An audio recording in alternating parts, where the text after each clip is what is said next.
Welcome to Doctorates of the Absurd, your provider of belief on demand. All right, let's just jump right in. I want to start with a question for you. What if the most disgusting, vile, over-the-top horror stories aren't just for shock? What if they're actually a kind of spiritual ritual? To answer that, we've got to go back to the 1980s, to this literary movement that was basically born out of pure rebellion. You see, it was a total revolt against all that quiet, suggestive, less is more horror. This was a direct attack on what it saw as, well, a pretty tame way of telling scary stories. And that brings us to Splatterpunk.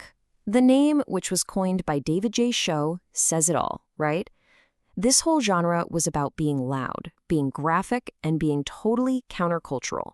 It was done with whispering in the dark. It wanted to flip on the floodlights and show you everything in all its gory detail, especially the stuff we're not supposed to talk about. So let's just get to the big question here. Why? Why on earth would anyone want to read something so grotesque? I mean, is it really just about shock value? Or is there something else? Something deeper going on in these stories of just absolute crazy excess? Well, the answer, and you're not going to see this coming, isn't found in another horror novel. No, it's hidden in the work of this really provocative French philosopher named Georges Bataille. And this guy, he was obsessed with everything our society tries to sweep under the rug. Okay, so Bataille had this huge idea that our world is basically split in two. On one side, you've got the homogeneous world.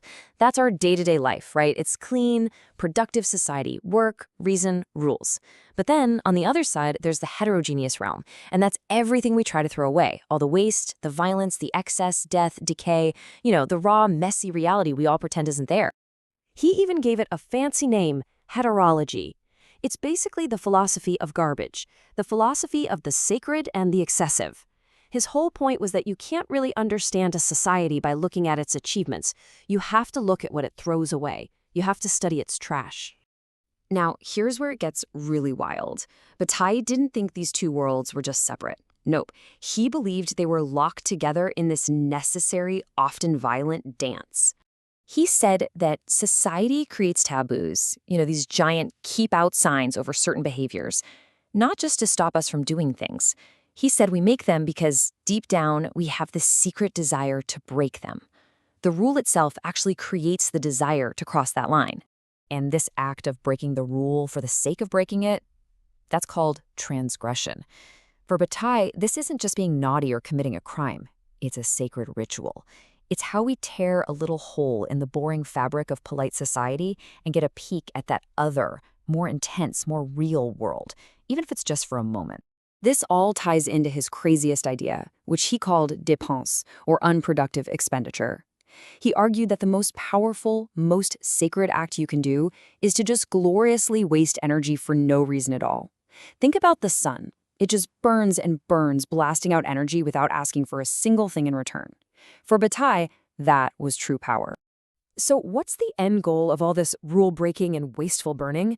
It's to achieve something he called sovereignty. But get this, it has nothing to do with being a king or having power over other people. It's the exact opposite. It's about the total loss of yourself, your ego, just dissolving in a moment of violent, ecstatic communication with everything. You become nothing and everything. Okay, so how does any of this deep, weird philosophy link back to gory horror stories? Well, this entire framework is exactly what splatterpunk literature is playing with, and it uses the human body as its main stage. Think about it like this. In these stories, the intact, clean human body, that's the taboo. Society says keep it whole, keep it safe. Then, the graphic violation of that body, that's the act of transgression. And what's revealed when that happens, the blood, the guts, the decay, that's the communication, the peek into that forbidden, messy reality that our clean world is so desperate to hide. Here's a perfect way to picture it.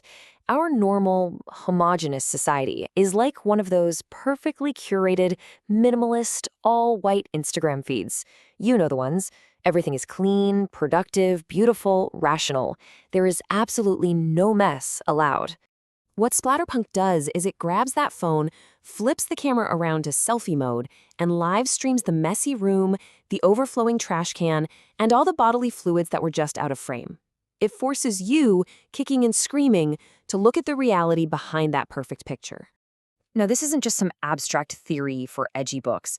It actually has a deeply, deeply human application, which we can see so powerfully in the work of a writer named Sam Richard.